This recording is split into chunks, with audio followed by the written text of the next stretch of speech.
Hello students, welcome to my channel. In the last video we have already discussed about fundamental ideas of number system. We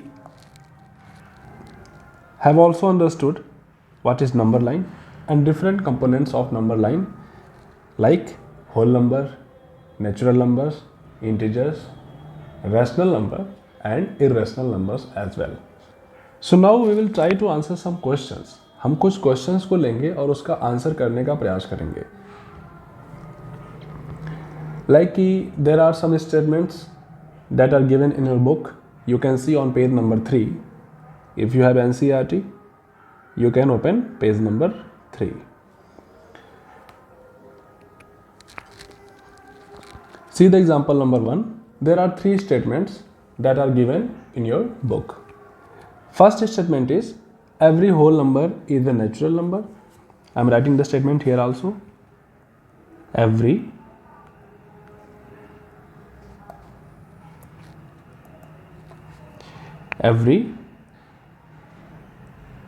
whole number is a natural number. Think about this. Okay, this statement is correct or not. You have to check whether it is correct or not. So how you come to know about your answer? Just imagine the number line. I am changing the color to make my representation very much clear. Again I draw the number line. अब 0 से लेके जो भी natural number है और whole number है उनको आप मार्क कर लो और उसके बाद आप स्टेटमेंट को दोबारा से पढ़ो. Read the statement thoroughly. Every whole number is a natural. Where is the whole number? Whole number starts from 0 and natural number starts from 1. So can you say कि every whole number is natural number? Yes, it is true up to some extent. कुछ हद तक ये बात सही है. Like 1. 1 is a whole number and natural number also. 2 is a whole number और natural number भी है. But what about 0? What about 0? 0 is a whole number but not a natural number. And statement says कि every whole number is natural number. So what will be your answer? The conclusion is false. This statement is not correct. Okay. This statement is correct if you do some modification in it. Like if you write कि every whole number is natural number except सारे whole number natural है accept किसके? 0 के. ठीक है, तो इसमें कोई एक्सेप्शन वगैरह तो लिखा नहीं था. So this statement is false. Let's move towards the second statement that is every integer is rational number. चलो इसको भी लिखते हैं दोबारा से.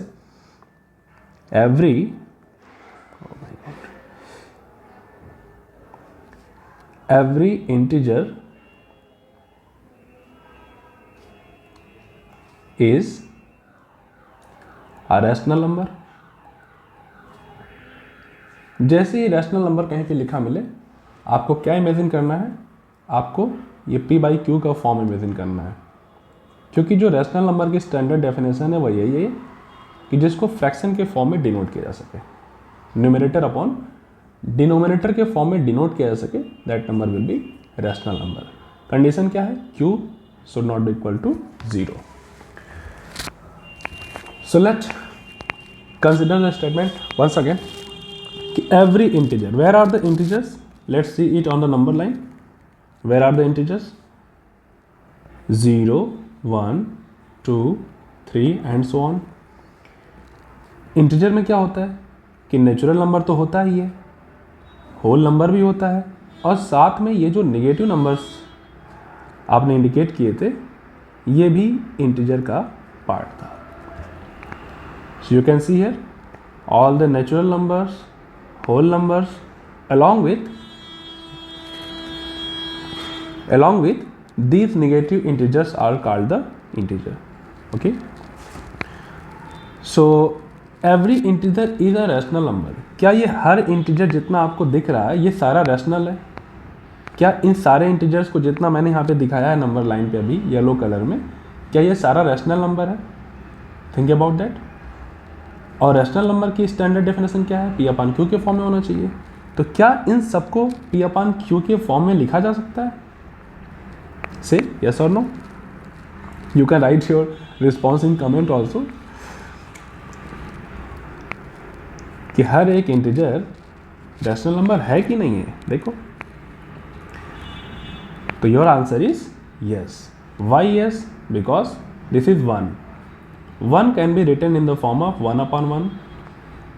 2 also can be written in the form of 2 upon 1. And same is applicable for 3 also, and 3 and for every number that I have not written here. मैं पूरी number line तो यहाँ पे दिखा नहीं सकता, तो उन सबको आप अपॉन 1 के फॉर्म में लिख सकते हो। इन निगेटिव्स के बारे में क्या कहना है? आपका फोकस कहाँ होना चाहिए? हमेशा जहाँ मेरा स्क्रीन पे पेन चल रहा है वहाँ पे होना चाहिए, ठीक है। तो क्या -2 को आप P अपॉन Q के फॉर्म में लिख सकते हो? देखो, क्यों नहीं लिख सकते हो? बिल्कुल लिख सकते हो। Can you right -3 in the form of P upon Q? Yes, I can write -3 upon 1. So you can see कि every integer that is shown here on the number line can be written in the form of P by Q. क्योंकि हम सबका denominator कुछ नहीं लिख सकते, तो 1 तो लिख ही सकते हैं। चलो जीरो को भी थिंक कर लो कि जीरो का क्या करें, तो जीरो को भी तो जीरो अपॉन 1 लिखा जा सकता है। It means this statement is true for all. Every integer can be written in the form of rational number, and that's why this statement is what? True. You can see it is true. Let's move towards third statement. Every rational number is an integer. Every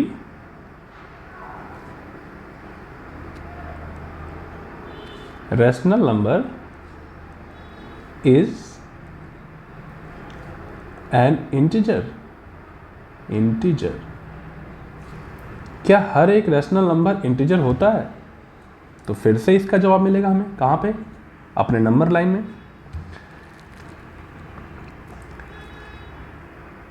ये सारी चीज़ें जो मैं discuss कर रहा हूँ, अगर आपके पास बुक है NCERT तो आप ओपन कर लीजिए, पेज नंबर 3 पे ये सारी बातें गिवन है। सारी बातें आपके बुक में हैं। मेरा काम है उनको एक्सप्लेन करना और ईजियर बनाना, जिससे कि आप की जो अंडरस्टैंडिंग है वो बेटर हो सके। So every rational number is integer. देखो, इंटीजर तो मैंने अभी दिखाया ही था कि ये सारे पॉजिटिव आइटम यहाँ पे शो कर दो आप, और ये नेगेटिव भी आप शो कर दो। सॉरी, मैंने क्या लिख दिया यहाँ पे?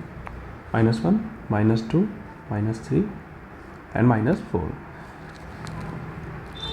क्या हर एक रैशनल नंबर को इंटीजर के फॉर्म में हम दिखा सकते हैं? Is an integer. Think about that कि रैशनल नंबर का एक एग्जांपल ले लो, लाइक 1/2।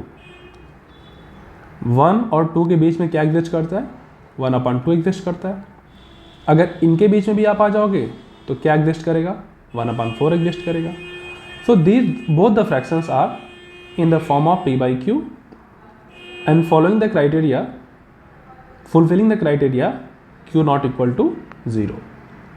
तो क्या ये 1/4 और 1/2 जो कि एक रैशनल नंबर है, क्या ये इंटीजर हैं?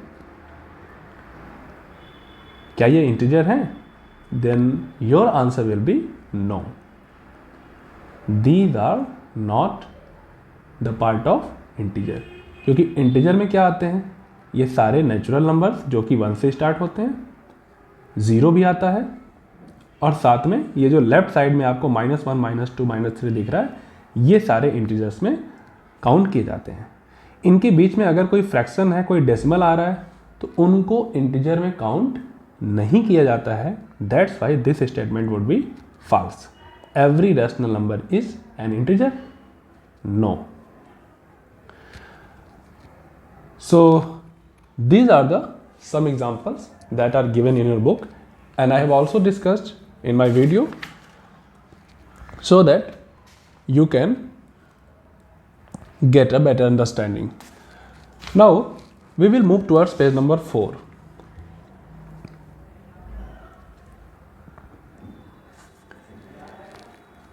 पेज नंबर 4 में क्या है? पेज नंबर 4 में हम फोकस करेंगे कि रैशनल नंबर्स कहाँ पे एग्जिस्ट करते हैं और उनके बीच में क्या क्या रैशनल नंबर हो सकते हैं। लाइक अगेन,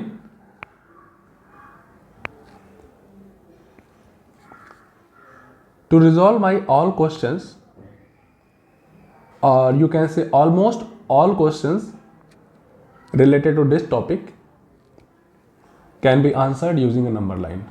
आप नंबर लाइन ड्रॉ कर लो, आपको ज़्यादातर आंसर्स वहीं पे मिल जाएंगे। तो मैं ड्रॉ कर रहा हूँ। इस बार मैं नंबर लाइन का जो ब्लॉक है थोड़ा बड़ा बना रहा हूँ, क्योंकि मुझे क्या करना है, मुझे अब P/Q के फॉर्म में यानी रैशनल नंबर यानी फ्रैक्शन को हमें पढ़ना है कि जो फ्रैक्शंस हैं वो इसमें कहाँ पे एग्जिस्ट करते हैं और कैसे दो फ्रैक्शन या दो रैशनल नंबर के बीच में आप रैशनल नंबर पता कर सकते हो। Like this is 1 and 2। Before considering 1 and 2 I would suggest कि consider 0 and 1 would be better.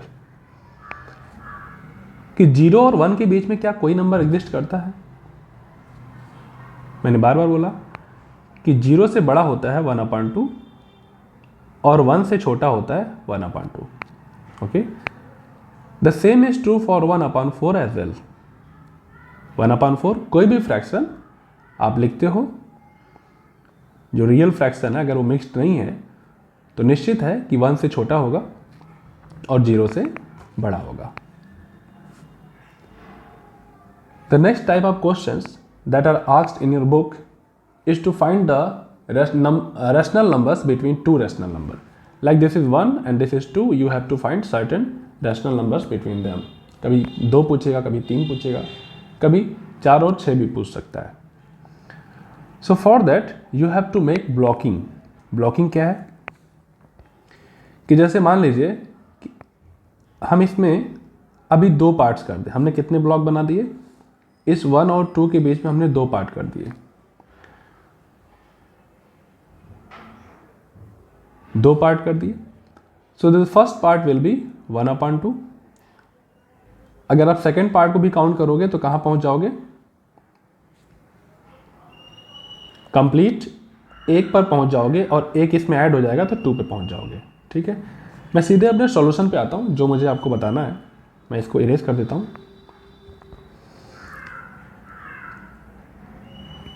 कि लेट्स से कि क्वेश्चन आस्क्ड कि there is 1 and 2 and find 3 or 4 rational numbers between them. Means this is the matter of fraction. बिना fraction develop किए तो यहाँ पे number मिल नहीं सकते। तो फ्रैक्शन की काउंटिंग कैसे की जाती है? नंबर लाइन में फ्रैक्शन की काउंटिंग कैसे की जाती है? देखो, ये है 0 और 1। अगर इसके हम 4 इक्वल पार्ट्स कर दें, 2, 3 और 4, 1, 2, 3 एंड 4, तो ये फर्स्ट पार्ट जो होगा this will be 1/4, second part will be 2/4, third part will be 3/4 and fourth part will be 4/4। 4/4 का मतलब क्या होता है? पूरा 1। Okay, means 1 can be written in the form of 4/4 and this is what 0 0 means 0/4, you can write it। तो 0 के just बाद आपको क्या मिल रहा है? 0 के जस्ट बाद आओगे तो आपको मिलेगा 1/4। थोड़ा और आगे जाओगे तो क्या मिलेगा? 2/4। यानी कि ये जो न्यूमरेटर है, इस न्यूमरेटर के बीच में गैप होना जरूरी है।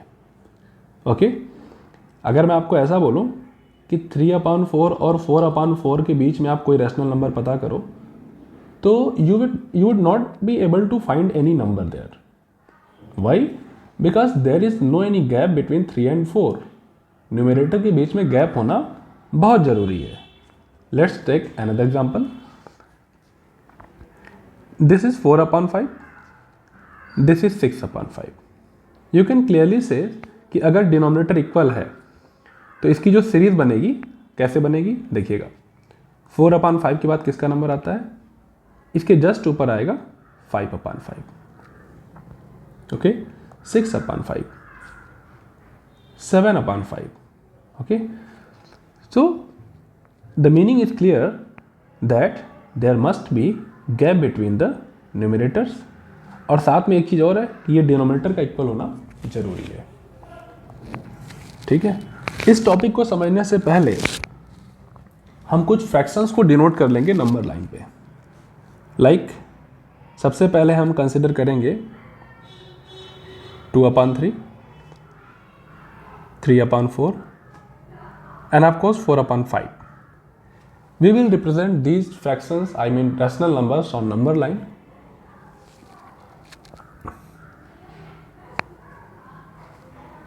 Always consider the denominator. Always consider the denominator. You know these fractions are smaller than 1. Why?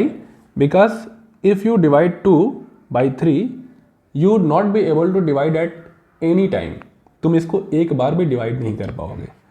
तुम 4 का टेबल 3 के लिए पढ़ो, एक बार भी नहीं पढ़ पाओगे। 5 का टेबल 4 के लिए पढ़ो, एक बार भी नहीं पढ़ पाओगे। So they all are the proper fraction because they have lesser numerator than their denominator. तो मैंने कहा कि आप जो है डिनोमिनेटर को फोकस करो। This fraction exist between 0 and 1, so always mark 0 and 1. And there are 3 parts, so make it 1, 2, 3. It is similar like in the early section, जब आप बच्चे थे, थोड़े और छोटे थे, बच्चे तो आप अभी भी हैं, तो आपको जब फ्रैक्शन सिखाया जाता था तो ऐसे सिखाया जाता था कि किसी आर्टिकल के अगर 2 इक्वल पार्ट्स कर दें तो उनमें से जो एक पार्ट होगा दैट विल बी 1/2। ये वही चीज़ है। यहाँ पे क्या है कि मैंने यहाँ पे सर्कल का पार्ट किया है, यहाँ पे सर्कल की जगह पे कुछ और है, हम लाइन के पार्ट कर रहे हैं। ठीक, 2/3 को हम कैसे करते थे? 2/3 को कैसे हमारे टीचर बताते थे हमको कि कोई आर्टिकल ले लो। अक्सर जो टीचर होते थे वो आपको खाने पीने की चीज़ें एग्जाम्पल में देते थे। मैं भी बच्चों को पढ़ाता था तो मैं डेयरी मिल्क का देता था। डेयरी मिल्क, अक्सर डेयरी मिल्क में, आजकल डेयरी मिल्क से अच्छा है 25 रुपये वाली किटकैट, सबसे आसान है इसको समझाना। 25 वाली किटकैट, 25 वाली किटकैट में कितनी स्टिक होती है? आपने ज़रूर खाया होगा अपने दोस्तों में। ये मेरी बहुत फेवरेट चॉकलेट है, मैं खुद भी खाता हूँ और खिलाता भी हूँ। सो दिस इज किटकैट। ओके, तो किटकैट में कितनी स्टिक होती है? 3 स्टिक होती है। ठीक है, 3 स्टिक होती है।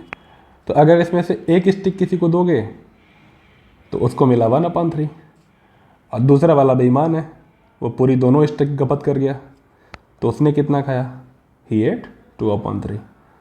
ओके, तो कहने का मतलब है कि सबके पार्ट्स इक्वल होने चाहिए। डेयरी मिल्क में क्या है, ये फ्रेगमेंटेशन थोड़ा सा दूसरे तरह से होता है। डेयरी मिल्क का चॉकलेट मैंने जहाँ भी देखा है अभी तक, 40 या 70 या 80 रुपये वाली आप खरीदो तो you will see block like this. अक्सर मैंने इसमें 8 पीसेज या 10 पीसेज के बार्स देखे हैं। तो अब इसके 8 पीसेज हैं, इट मीन्स कि 8 इक्वल पार्ट्स किए गए। तो अगर इसमें से किसी को आप 2 पीस दे रहे हो, इट मीन्स कि उसने कितना खाया? 2/8 खाया। 2/8 का मतलब इसको छोटा करोगे तो 1/4, कि पूरे का इसने 1/4 इसने खाया। So same that we have discussed about chocolates will apply on the number line. यहाँ पे चॉकलेट नहीं है, यहाँ पे नंबर लाइन है, तो कोई बात नहीं, हम नंबर लाइन को कट करेंगे 0 and 1। मैं फिर से लिख दे रहा हूँ 2/3, 3/4 and 4/5। So to represent 2/3, we have to make partition. We have to distribute this block into 3 equal parts, like 1, 2 and 3. You can see the 3 blocks are there. So first block will indicate 1/3, second block will indicate 2/3 and third block will indicate 3/3. 3/3 is also equal to 1. अगर आप इसमें आगे जाना चाहते हो, you can go in the same manner, 1/3, 2/3, 3/3. You can write here 4/3. You can also write here 5/3. if you travel one more block then you will get 6/3 and 6/3 means what 2. तो देखो कैसे 3 ब्लॉक में ये होल नंबर क्रिएट हो रहा है. Same work would be done to represent 3/4. This number is a proper fraction. This fraction is a proper, means greater than 0 and less than 1. So will exist between 0 and 1. Here are 4, here is 4. So we will make it, distribute it into 4 equal parts. So first will be 1/4, second will be 2/4 and third will be 3/4. And fourth will be 4/4. You know 4/4 means what? You will say 1. And now the last part, if you have to represent 4/5, it is also very simple. Again the fraction is proper, so will exist between 0 and 1. तो इसके हम कितने parts करेंगे? 1 2 3, sorry इसको थोड़ा और बड़ा करता हूँ, 1 2 3 4 and 5. Suppose these are equal. ये बहुत इक्वल नहीं बन पा रहा है बिकॉज 5 पार्ट्स करने हैं. 1 2 3 4 5. Fifth part will be 1. सो जो फर्स्ट पार्ट, पहला पार्ट जब स्टार्ट होता है तो कैसे होता है? 1/5. Second will be 2/5. Third will be 3/5 and fourth will be 4/5. So if the question asks कि find the two rational number between 1/5 and 4/5, तो आपको क्लियरली दिख रहे हैं कि यहाँ पे क्या क्या दिख रहा है? 2/5 और 3/5. Then your answer would be very much simple. ठीक है, लेकिन प्रॉब्लम कब है कि जब इस 1 और 4 के बीच में कोई गैप ही नहीं है. ठीक है, सपोज कि ऐसी कंडीशन बन रही है, ऐसी 4/5 4/3 और 5/3. तो आप क्या करोगे? आप देखो क्या करोगे. 4/3 5/3. Suppose you have to find a rational number, one और more rational number between them. You know the denominator is equal,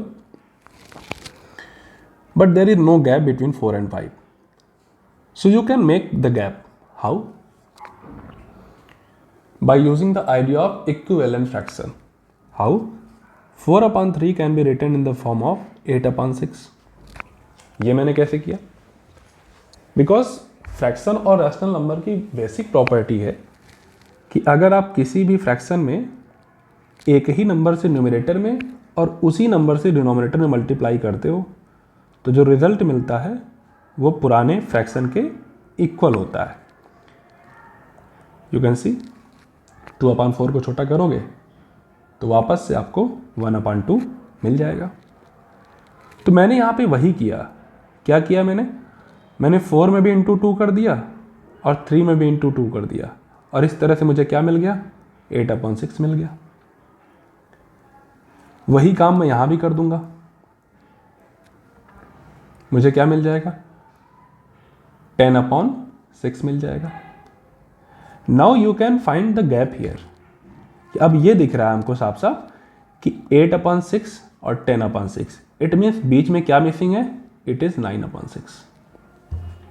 so this is the way to find the rational number between two rational numbers. एक और problem है, आपको हो सकता है आ भी रही हो, कि अभी तक इसके बीच में हमको एक ही रैशनल नंबर मिला. लेकिन मान लीजिए ये जो एग्जांपल था 4/3 और 5/3, अगर ऐसा बोला जाता कि नहीं आप एक नहीं, आप 3 रैशनल नंबर पता करो इसके बीच में. कितने रैशनल नंबर? 3 रैशनल नंबर पता करो. तो अभी हमने 2 से मल्टीप्लाई किया था. जब हमने 2 से मल्टीप्लाई किया था तो आपको रैशनल नंबर कितना मिला? 1 मिला बीच में. मतलब 1 not in the sense answer, consider it as a numeral, कि आपको एक रैशनल नंबर इनके बीच में मिला था अभी. तो 2 से मल्टीप्लाई किए तो 1 मिलेगा, 3 से मल्टीप्लाई करोगे तो 2 रैशनल नंबर मिलेगा और 4 से मल्टीप्लाई करोगे तो कितना मिलेगा? 3 रैशनल नंबर मिलेगा. और आपको अगर 3 रैशनल नंबर पता करना है तो आप 3 से नहीं मल्टीप्लाई करना, जितना चाहिए उससे एक ज़्यादा से मल्टीप्लाई करना। आई मीन किससे मल्टीप्लाई करोगे? Multiply with 4। So let's do it. 4/4, 4/4। मैंने दोनों तरफ एक ही काम किया, तो इसको देखोगे तो क्या मिलेगा? 4 4 जा 16 एंड 4 3 जा 12। This is what? This is equivalent fraction. इसको भी काट के तुम छोटा करोगे तो वापस से 4/3 मिल जाएगा। RHS में देखो दूसरे साइड में 4 5 जा 20 और 6 4 जा, यहाँ पे कुछ मिस्टेक हो गया मेरे से, मैं ठीक करता हूँ। 6 4 जा 24। एक्चुअल में मैंने यहाँ में जो 6 लिखा हूँ, मैं यहाँ में 6 नहीं लिखना चाह रहा था, मैं इसको ठीक कर दे रहा हूँ। यहाँ मैं 3 लिखना चाह रहा। क्या लिखना चाह रहा था? मैं यहाँ पे 3 लिखना चाह रहा था।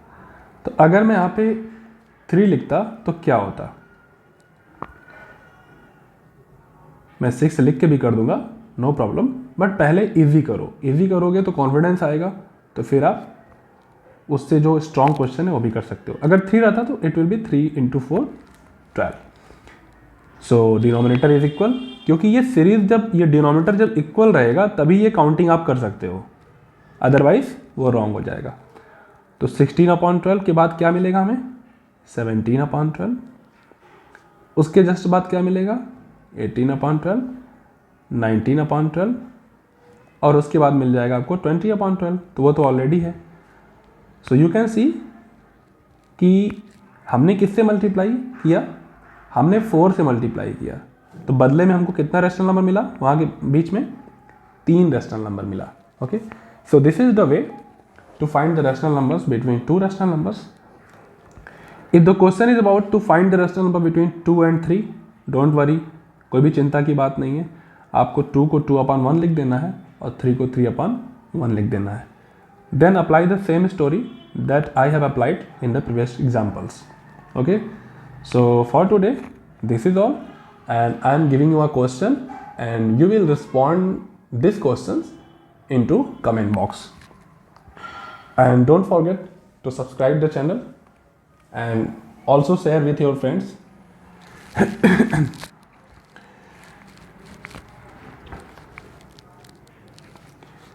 So question for you is, find 5 rational numbers, 5 rational numbers between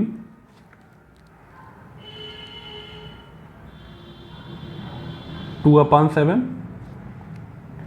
and 3/7. Okay, you have to find the 5 rational numbers between them. Okay, so this is all for today. Thanks for watching. Thank you very much. Have a good day.